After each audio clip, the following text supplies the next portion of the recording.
teachers, I'm Kelly and I'm your trainer for this training. Today our topic is how to teach online classes. So in this training we will talk about some basic requirements of light, about camera and everything. And after that I'll have some do's and don'ts to help you prepare yourself better for these online classes. First of all, light. Make yourself shine. So I'll say that it's better that you have light on top of you so that you are shine, and also make sure the environment is bright enough. I noticed that some teachers sent us some videos and it was pretty dark and it doesn't show the best of you. So try your best to make the environment bright enough for students to see you over the webcam. And also we'll suggest the best option of light will be 3 lights. 1, 2, 3. If you have 3 lights all over you and the environment, then it will be very bright and you don't need to worry about being dark in the camera. Next, about camera. I strongly suggest that you choose a good webcam. So for example, some computers do come with a good camera, then that's fine. But if your computer doesn't come with a bright one or a very clear one, so do prepare another webcam to connect to your USB, and so that it can have a clear image of you.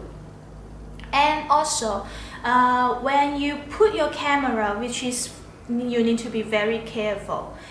For example, if you are taking selfie, you would do it like this or this. You wouldn't do it like this because it's not very good and it doesn't show the best of your face. So the same as camera. When you use a camera, put it on your eye level or slightly above your eye level so that it can show the best of your face shape. And next, about headset. I strongly suggest that teachers should have prepared a headset because first, it helps to make you look more professional and better shape of your face, I guess. And also, as you can see during our interview, if you don't have a headset, you might hear your own voice. You might also hear some other noise as well. And also people on the other side will hear the noise from your side. So it's very bad for a class environment. So I suggest everyone, all the teachers should have a headset to help you listen carefully, to listen more clearly to your student, and also for the students to listen to you clearly. Next, about background.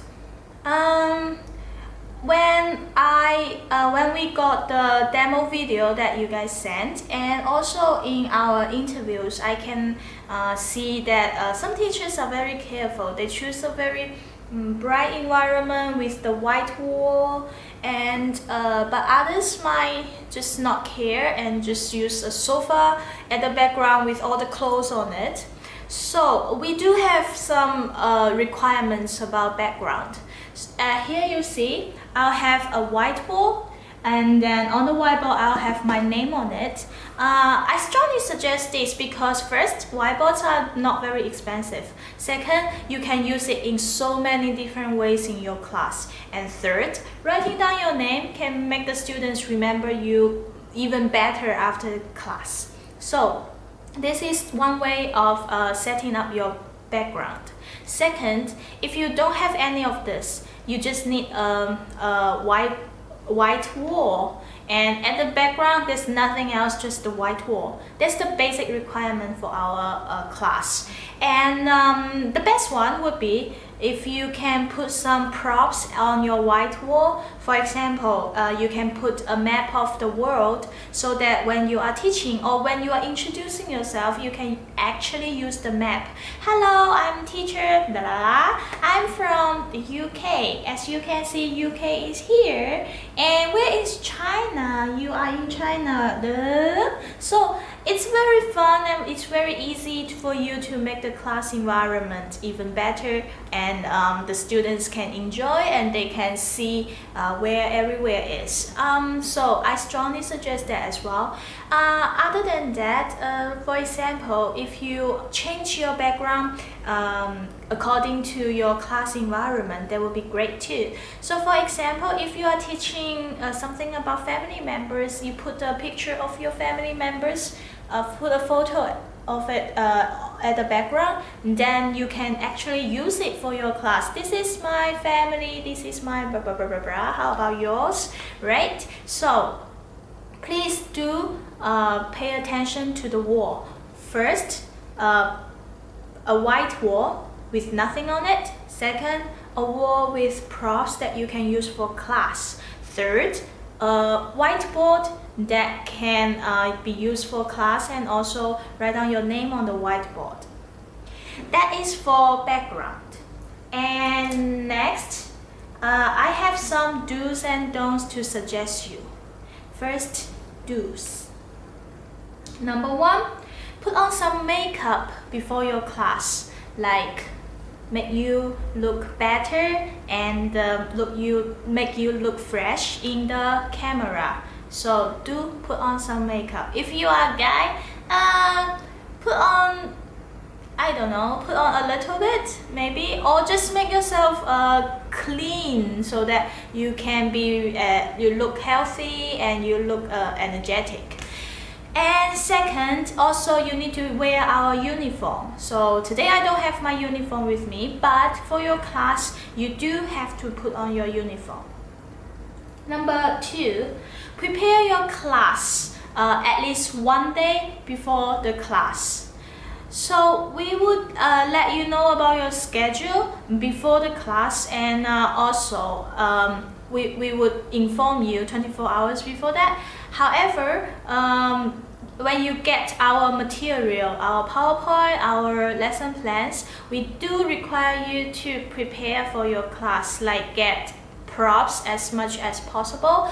Or if you think this is the word that students might be confused, and the best way to show it might be through pictures, through you can draw, or through props. So do prepare yourself for the class to make it more fun. Number three, write a script or a template for your class, just in case some teachers would do this. Like for example, when they read a story, they would look there. So your eyes are not always staring on the camera. You just look like that, and then you read, and you said, and you read. This is not well prepared. Students and parents could see it, so we don't suggest this. If the story is very long and you need to read it, actually you can read it through the PowerPoint slides, or if you do need to prepare for it, then you can prepare like a storyboard, print out the story page and put it on the eye level next to your camera, so that you can just see, and then you don't look like you are reading something. Next one, use props to teach. This I mentioned before, and be more energetic so as to keep students' attention. As you know that students' attention span is very short. So if you only read the story to them, I am pretty sure most of them would be absent-minded right after 3 minutes. So what we suggest you to do is always show something new, a prop to help you make the story more fun for them, and also keep their attention by asking questions like, wow, what can you see on this picture? And Do you know why? How? All these questions to keep their attention. And next one, make sure your view is in the student's view. Why do I say that? Some teachers, when they want to read something, to show something, let me take a white paper. Okay, so teachers want to show something, but they do this. And you can see that the teacher is talking, but students can only see the board. While teacher might be teaching a new word, break. However, the students can't see your mouth, and they actually should see your mouth to form a correct pronunciation. So please pay attention when you show something. Don't cover your own face, don't cover your mouth. Show it like that. Students can see, and then they can still see you. And also, pay attention when you show something, or when you show your hand, make sure it's here and students can see the whole hand, not like this, but no one can see anything, right? So make sure your view is in the student's view. Next, connect your class with real life conversation. So we do suggest teachers to start your class with some basic conversation. Hi, I'm teacher Kelly again. How are you today? Okay, you are happy. Alright, that's good. Can you tell me what did you do in school today? It depends on students' level. If they are very low, if you can see, oh, today I'm doing a level 1 or level 2 class, probably how are you will be enough. But if you are doing a higher level, then try to communicate with them about real life conversation, because we not only want to improve their reading skills, but also want them to try to talk to the teacher and practice as much as possible. Next, remember to get the students to repeat the words. As you see that some parents might be around the student, they might not be next to them and see your class. However, I guess most of them would like to, will be happy to see their kids saying or repeating something a lot. And so please make sure you do remember to get the students to repeat after you. Those. First, as you can feel in our interview that there would be some time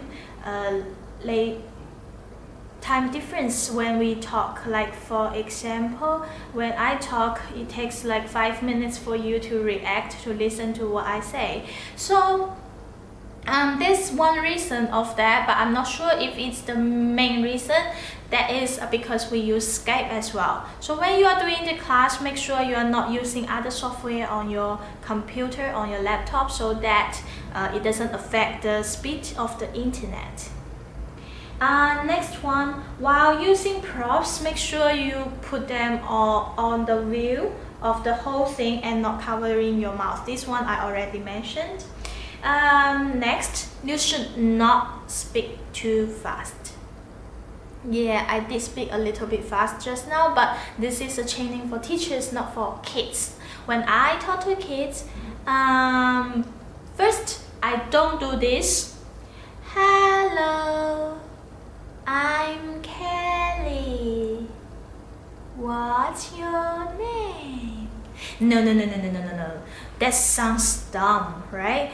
Some teachers, they care about students' understanding, so they would feel like, oh, if I make it as slow as possible, then students can hear me clearly. But then, this is not what real conversation should be like.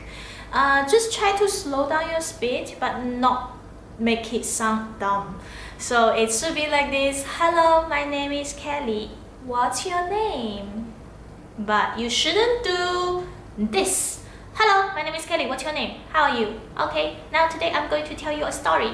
No, because that is too fast. Just make sure you keep a normal pace and students can hear you clearly.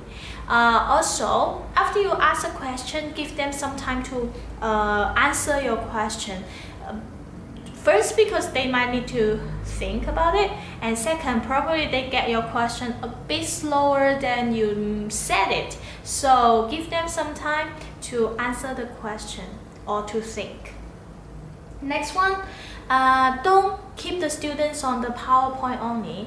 Try to get them to look at your video or look at you by when you're showing the story or when you're showing the props, which means prepare for your class so that your class are not only focused on the PowerPoint, but you have all different various ways to make it more fun. Okay, that will be some requirements for the class. And next, I'm going to talk about how to do self-introduction. I think self-introduction is very, very important for every class. Why? Because you might not get the same students every time. So do prepare yourself for a good self-introduction. What are the good ways? If you just say, hello, I'm da-da-da, how are you? That's not really much of an introduction. Try to make it fun. Try to make it show who you are so that the students feel connect to you and they like the teacher. That's how they learn better. So what I suggest would be, first, you can prepare a video which very, very short one, 1 to 3 minutes, which you can show about who you are, what you do, what you like. And then you can put it up at the very beginning of each class. Okay, hi, my name is Kelly, and do you want to know more about me? And then click.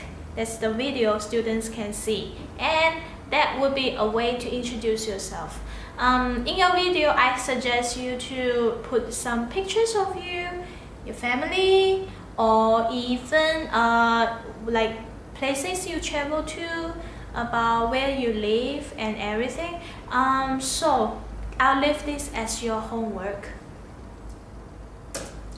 Next, about props. Just now I mentioned that you need to prepare some props, but what kind of prop would be good for the class? At the very beginning, I mentioned that you can put some photos of you, your family. You can put a map of China, a map of the world, or the map of the UK, up to you, as for class use. So that would be a good background. And next one, whiteboard. As I say, whiteboards are very important. You can have a big one like this. You can have a smaller one on your hand so that you can write. Every time when you write some keywords, you can actually show and lead them to read the keyword, which is very, very useful as well. Puppets.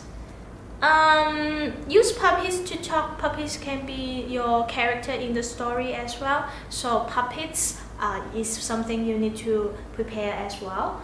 Letters, posters, magnets. If I have letter magnets today, I will use it on my whiteboard and I will form the word I want to show. So if I have a K-E-L-L-Y, then I'll form it as with my letter magnets, and that is very good for teaching phonics as well. Next one, flashcards. If you need to explain some word and you need to use pictures, then print out some flashcards and show them and tell them, oh, this is a squirrel. Have you ever seen a squirrel before? Next one, props like food, animals. These are props that you might need to use a lot in your class. So if you have a few sets of them, then you can easily use them in your storytelling to make it more fun. So those are about props. And next, very important as well, is gesture. Can you understand what does this mean? Yes, right. This means I want to hear you read, or I want to hear you answer my question. So this is a good gesture when you notice the students didn't react to your question or students didn't read after you. Then you show them, you say, can you read it? Can you answer? Can you repeat? So this is a good gesture. And next, everyone likes to be rewarded. So through the webcam, what ways can we use to reward? High five.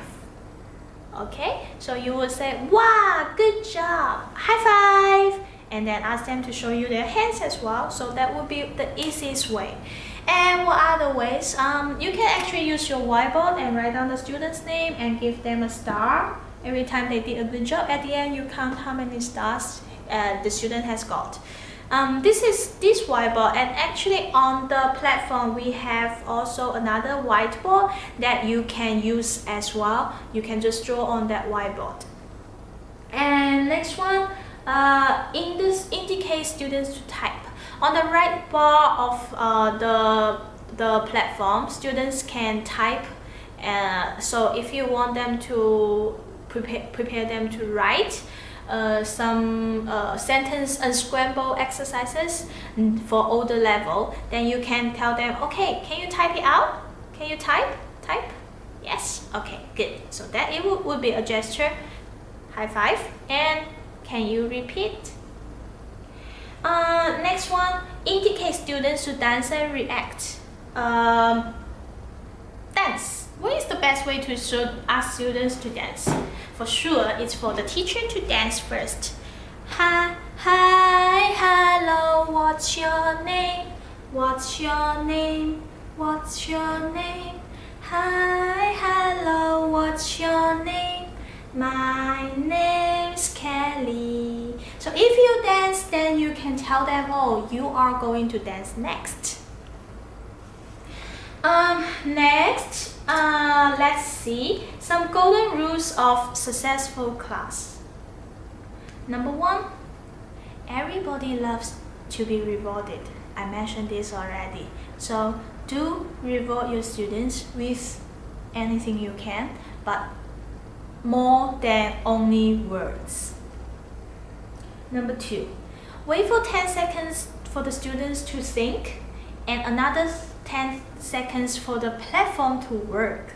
So you will count in your mind that, okay, 10, 9, 8, 7, 6, 5, 4, 3, 2, 1. Okay, do you know the answer? 10, 9, 8, If still no reaction, then you know probably the student doesn't know the answer or doesn't understand you.